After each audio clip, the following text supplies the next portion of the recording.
What's up, everybody, and welcome back to Fireside Giants. I'm your host, Anthony Robardo. I'm joined by my co-host, Alex Wilson. And as you guys know, NFL Scouting Combine, it's in high gear right now. The New York Giants met with Jaden Daniels, met with Drake May, met with Caleb Williams, also met with Malik Neighbors, Romo Dunze, a bunch of other blue-chip prospects, and also some mid-round prospects that we think are worth keeping an eye on. We did an episode yesterday breaking down some of the players that the Giants have met with. You guys seem to really like that. We gave you kind of like a mini scouting profile on all of those players. A lot of them you guys probably have never heard of, and some main takeaways from those players meeting with the Giants. We're going to do that for you again today. We think that's probably the best way to cover the NFL Scouting Combine and give you guys all the information necessary to the New York Giants. So we're going to go ahead and dive into these prospects that they've met with, but before we do so, make sure to leave a like if you enjoyed this episode, subscribe to the channel if you're new, ring the bell so you don't miss an episode, comment your thoughts down below in the comment section. If you listen to Apple or Spotify, please make sure to leave us a 5-star review. Go ahead and follow us on all of our social media channels at Fireside Giants. But without further ado, Alex, how are you doing today, my friend? And who's the first player that the New York Giants met with that you're ready to break down? I'm doing pretty good, and let's talk about the first one, probably one of the more prominent ones, Malik Neighbors, and he kind of said something that was funny. He was like, he's like, they told me they need a star receiver. He's actually, well, I don't know what they mean.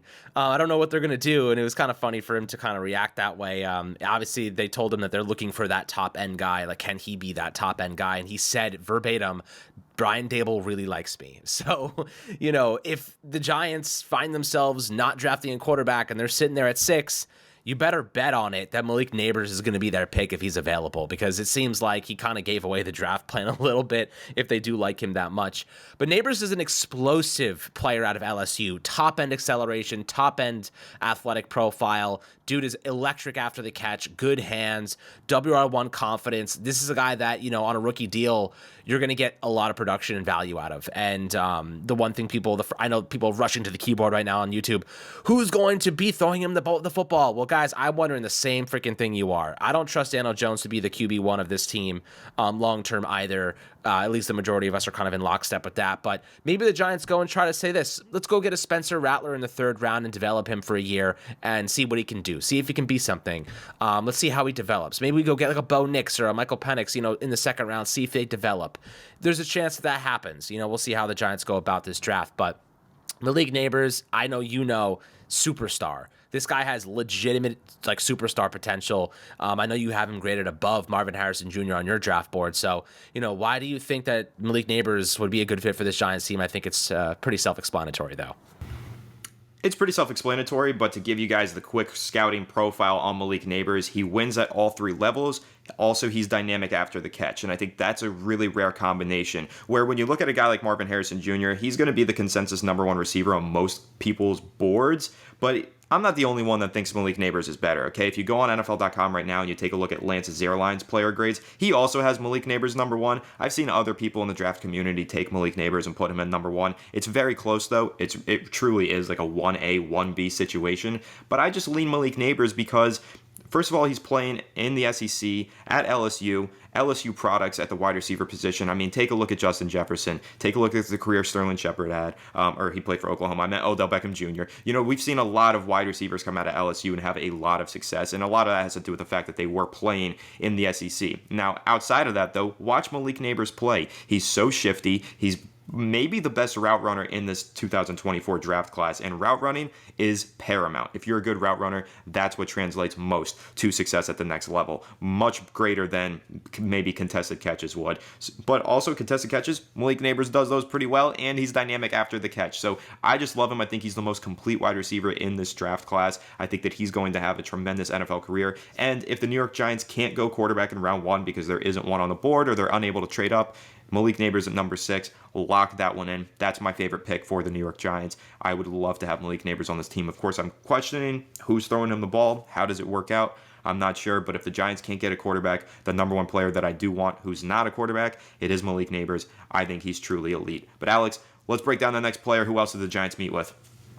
The Giants also met with another one of your favorites, Romo Dunze out of Washington. This is another guy that can operate at pretty much every level of the field, aggressive, can high point it, tremendous hands, smoothest route runner, arguably in the draft class. This guy is also primed for a lot of success at the NFL level. A team with a good quarterback is going to get a lot of production out of Rome Odunze as a year one talent. And, you know, the Giants could end up going here too. If Malik Neighbors doesn't get past the Chargers, which I could definitely see happening, Odunze would not be a good supplementary option for that receiver position. You know, he could be just as good, if not better, as Malik Neighbors or Marvin Harrison Jr. That's how good these top three running receivers actually are. So what are your thoughts on Odunze, a guy that really brings that another superstar level prospect with that level of upside? The Giants could definitely maximize long term. Yeah, so I said that I have Malik Neighbors as my number one. Honestly, if you had Rome Odunze as your number one and you had Marvin Harrison Jr. as your number one, honestly, these three guys are all so good. I won't bat an eye with wherever you guys place them personally. And I know that a lot of scouts have them ranked in very interesting fashion. Like, I've seen people say Odunze is number one. I've seen, obviously, people say Marvin Harrison Jr. is number one. I've seen him at number three and Malik Neighbors at three. It's really tough to tell with these guys because all three of them really good, bring similar but different skill sets. What I love about Odunze, though, to give you guys the profile on him, this is your big body contested catch receiver. His contested catch rate in 2023, 75%. Can you think about that, Alex? Like, put that into perspective. 75% of contested targets that this guy was thrown, he caught. That's absurd. I mean, you just throw it in this guy's area. The catch radius is insane. The body control is insane. The strength at the catch point. The ball is near him. He's using his big hands. He's pulling it in. That's what you love about Rome Odunze. But then you combine that with the fact that maybe he has the best release package in this draft class. He is an elite route runner. Like, he has shades of Devontae Adams as a pro comp that I've seen a lot of analysts give him because he is that great in his routes and the way that he gets off the line of scrimmage. So I love Rome Odunze. If you want to hear it from PFF, they have his pro comp at Michael Thomas in his prime. They said his weaknesses, a little slower to flip his hips, not a lot of yards after the catch. I do think that's a solid knock on him, but his strengths, excellent hands, good vertical ability, vertical route runner, reliable, willing blocker as well for what it's worth. So I love Rome Odunze. I think that, you know, if Malik Neighbors, Marvin Harrison Jr., and all the quarterbacks are off the board when the Giants are picking at 6, if the quarterbacks go 1, 2, 3, and then those two receivers go 1 and 2, Rome Odunze is an excellent consolation prize. Like, he's still got the makings of a WR1 game changer, which, of course, we know the Giants haven't had since 2018 when they traded away Odell Beckham Jr. So I would love Rome Odunze. I think he's a great player, definitely worthy of being a top 10 selection in this year's draft, and a player to keep an eye on for the New York Giants. But Alex, who's next? Another receiver, Keon Coleman out of FSU. A pretty good player, 20 years old, 6'4", 215, has tremendous size. A lot of people think Keon Coleman could be a very good option and a very good player in the NFL. And look, the truth is this wide receiver class is so stacked. If the Giants don't go wide receiver in the first round, they might be able to find a guy with that level of upside in the second round. A little bit more of a boom bust kind of guess there. But there's a lot of options. Keon Coleman is another one that could be a really, really great talent. Some decent production, not the most, 658 yards to the air last year, and 11 touchdowns. So the guy just feasts in the red zone. Played 30% of his snaps in the slot, 69% out wide. Pretty solid player. What are your thoughts on Keon Coleman if the Giants passed in the first round? If maybe he was available in the second, is this a guy that you'd be intrigued by? I'd be intrigued by him. I think that there's a chance he falls to the second round, but let me hold myself back from saying that because I got to see what this guy does at the combine. This is the number one player, Alex. As we've been getting closer and closer to the scouting combine, I think this is the number one player I've been the most excited to see do the drills. Because as we've been saying all week, the drills aren't super important for a lot of these players. It's really the interview process. Like, for a guy like a Jaden Daniels or a Drake May, it's how well do they interview. But for a guy like Keon Coleman, it's how much of a freak athlete are you? Because we've seen it on tape. We've seen you be freakish. We've seen you be dynamic. We've seen you jump out of the gym and just completely moss players with one hand. We've seen that on film, but how are your measurables? Like, how do you test athletically? Is this just because you were playing against subpar competition at FSU, or are you really that freakish of an athlete? And Keon Coleman is one of those players that I think is that freakish of an athlete, so I'm excited. I think that he could post a 40-plus inch vertical. I think that he can run a 4.4 or under 40-yard dash. And I also think that he could probably put up 20 reps on the bench, potentially. So this is one of those guys that I think is going to be a workout warrior this weekend. But if I'm wrong about that, he's probably fallen down my draft board and the draft board of many analysts and scouts in the NFL. So Keon Coleman is one of those boom or bust type products who can do himself a lot of favors at this combine, but also do himself a disservice if he doesn't perform well. So a player that I think is fringe round 1 to round 2. Maybe if he doesn't perform super well, he falls in round 2. Could be kind of similar to other players that we've seen in the past, like DK Metcalf. Everybody remembers the 40-yard dash that he ran and a couple other drills. You guys forget that he bombed his shuttle drills and his agility drills, and that caused him to fall all the way to the end of the second round or maybe even third round. I don't remember where he went. We could see something similar happen with Keon Coleman because there are questions about his agility and his ability to separate while running routes, which is why I've actually soured on him a little bit since I first watched him a couple months ago. I think that his route running has a lot of cleaning up to do, and his ability to separate in his routes really needs to be polished. But still, a really good player, exciting player, boom or bust type player. Could totally see him being a star at the next level, but I think that he's a little bit of an unfinished product and has a lot to prove this weekend at the Scouting Combine. Absolutely. I mean, definitely a lot of receiving talent, this guy. We'll see how he grades and how he tests, and that'll give us a lot of information on how to determine where he's going to land. But this is one that you guys are going to love, and Anthony, this is one that you're going to love specifically. The Giants met with Drake May, and all the guy seems to think and talk about is how much he's worked with Eli Manning. He's been working diligently with Eli Manning. He spoke highly about Brian Dable, shouted out Daniel Jones being a North Carolina guy as well. This is interesting, right? Drake May is one of the top quarterback prospects, objectively speaking. Would I love the Giants to land him? Absolutely. Is it possible? It's probably unlikely for now, but anything could happen in the NFL draft. So if Drake May is available and the Giants have a chance to move up, I think they're going to pull the trigger. And listen, Drake May has all the tools to be an elite quarterback, right? He's got underrated athleticism. He can throw off the run, off script. He's got a solid arm. You know, he's got a lot of upside. To be quite truthful. And if the Giants want to test their luck and see if they can get that elite version of Drake May, I think they're going to try. And look, we all know the Giants. We all know the rumors. They want to move up for a quarterback potentially. If they do, it's probably going to be for Jaden or Drake, just because the first overall pick seems more like unlikely for now, but you never know. What are your thoughts on the Giants being with Drake May? And obviously, he had a lot of good things to say about them.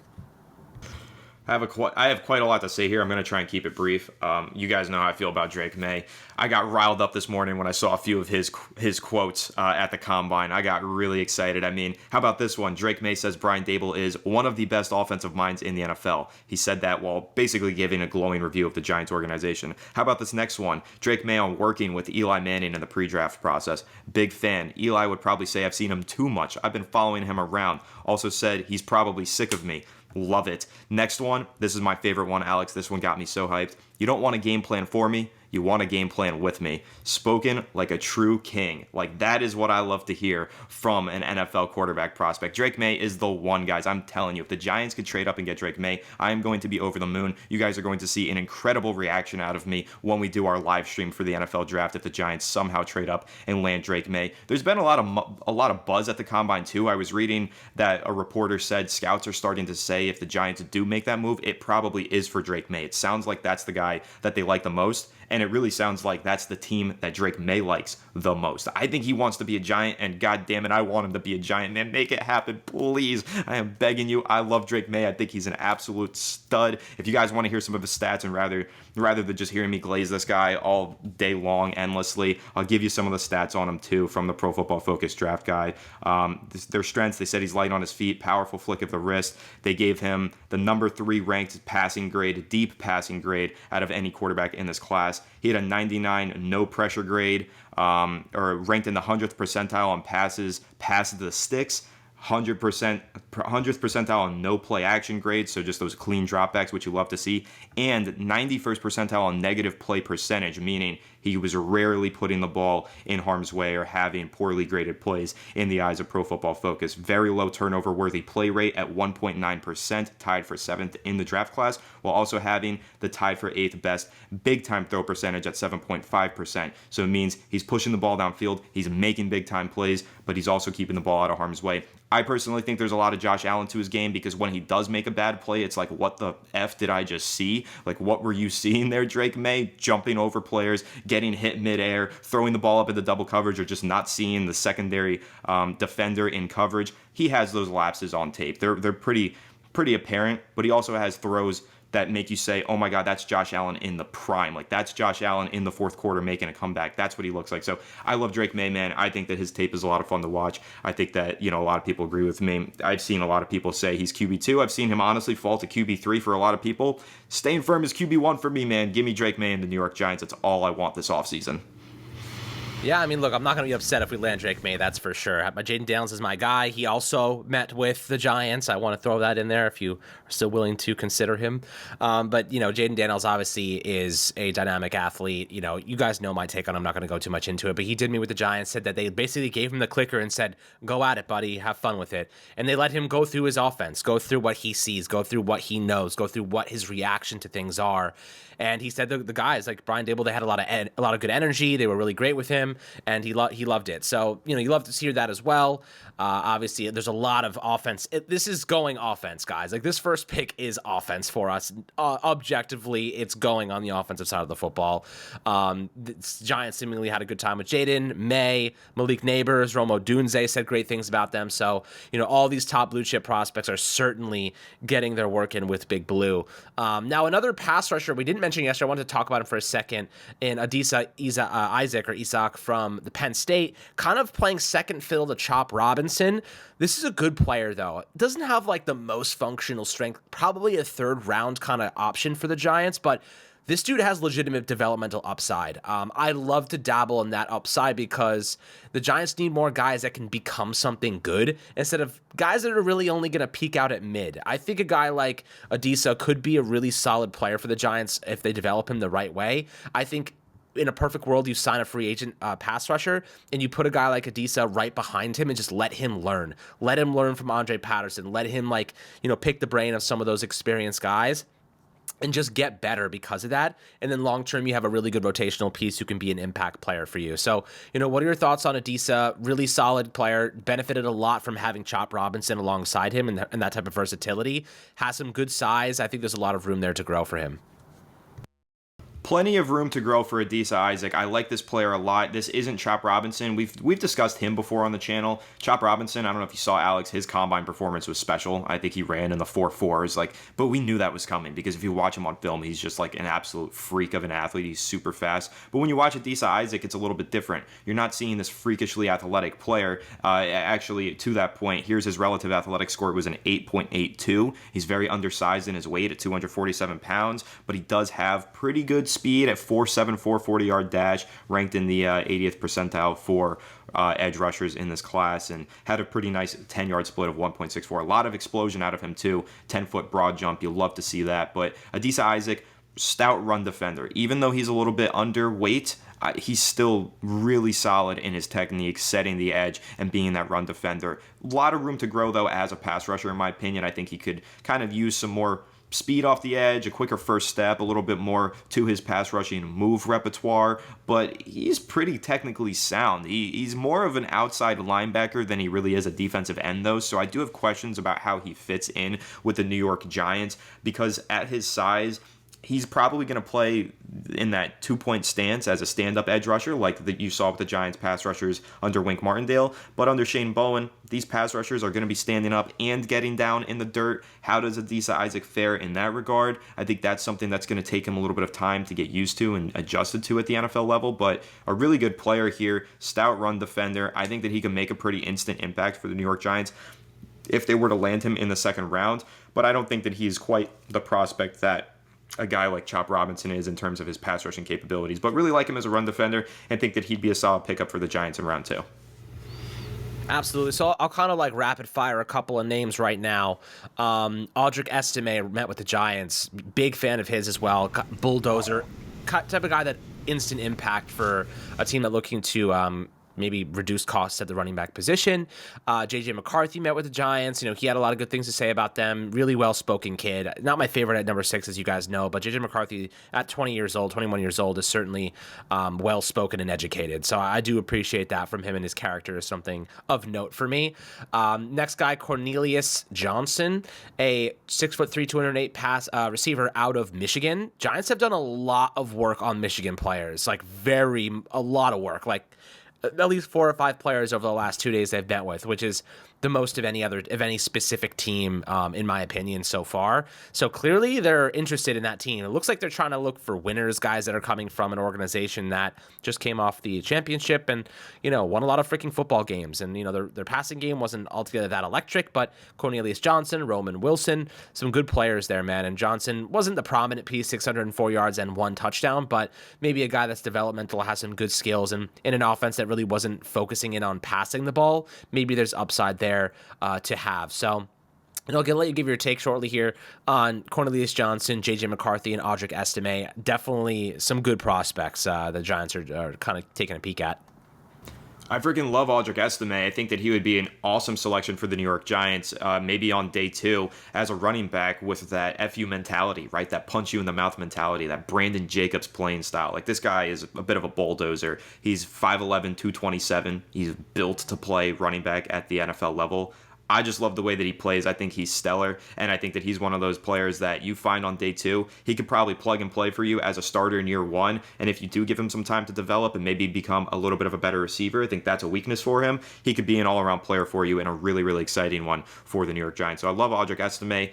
In terms of Cornelius Johnson and J.J. McCarthy and that Michigan connection, what I will say, though, Alex, yes, the Giants are meeting with a lot of these Michigan players, but correct me if I'm wrong in the comments if you know the stat here, but I believe that Michigan broke the record this year for having the most prospects ever invited to the NFL Scouting Combine. So that's part of what this is. There's just a really large sample size of Michigan products at the Combine this year for the Giants to meet with, and deservedly so. National champions.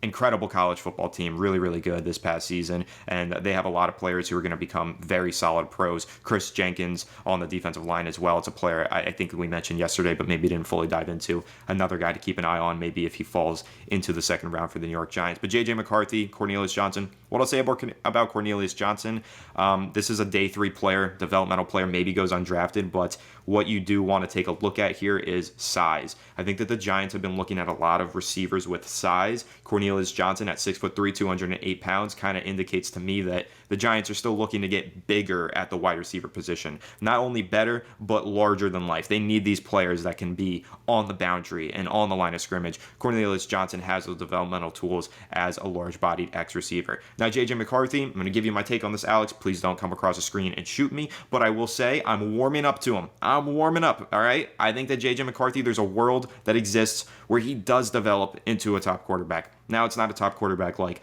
Mahomes, who makes everything happen for himself, or Josh Allen. It's a top quarterback like a Brock Purdy, who in the right situation can pick you apart, make plays when he has to, and be an elite quarterback at the right moments. So that's how I feel about J.J. McCarthy, but my apprehension to drafting J.J. McCarthy is not because of J.J. McCarthy being not a good player. I think he's a good player and he's got the tools. My problem with J.J. McCarthy is he just needs more time to grow, needs more time to develop, and I think that he's one of those guys that ideally gets dropped into a perfect situation and has a complete bridge plan, right? Like when the Chiefs drafted Mahomes and they had a full year of Alex Smith before giving the keys to J.J. McCarthy.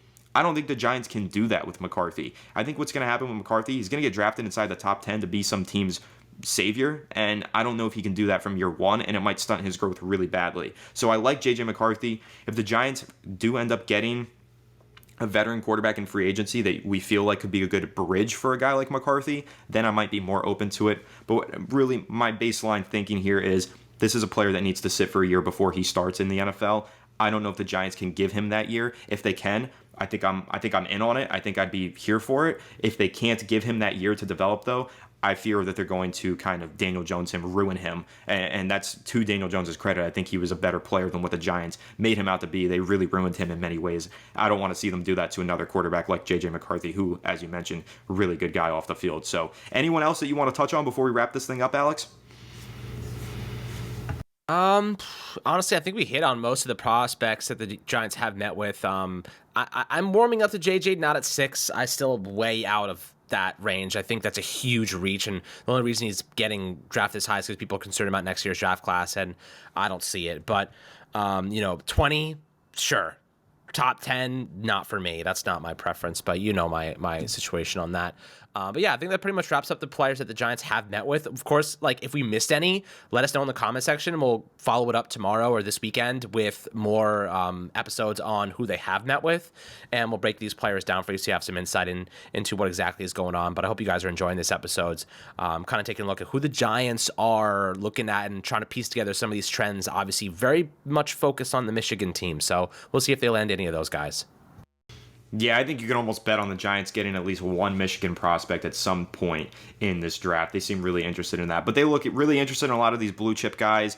I've just been loving who the Giants have been meeting with so far. I've been really invested in this year's NFL draft. I'm pretty familiar with the prospects this year, more so than I have in the past. And that's just my level of dedication to you guys, the viewers of Fireside Giants. I'm trying to give you guys all the best information possible in every single episode. So make sure you do leave a like if you enjoy. And let us know who else you want us to break down. If you want us to do player specific, keep hitting you with these prospect breakdowns in bunches like this. I think this has been a lot of fun and a good exercise for the channel. But again, guys, we appreciate all your support. I'm going to take this time to just say thank you. You've been with us all through these terrible seasons that the New York Giants have made us all endure. But here we are at the offseason, and this is like the most fun and exciting time getting into free agency in the draft. And I'm excited to have you guys along with the ride and hopefully add a whole lot more to you, more of you to this ride with us here on Fireside Giants. So make sure to leave a like if you did enjoy this episode. Subscribe to the channel if you're new. Ring the bell so you don't miss an episode. Comment your thoughts on the topics down below in the comment section. If you listen to Apple or Spotify, please make sure to leave us a 5-star review. Go ahead and follow us on all of our social media channels at Fireside Giants. Without further ado, we'll catch you on the next one. Have a good one, and let's go Giants.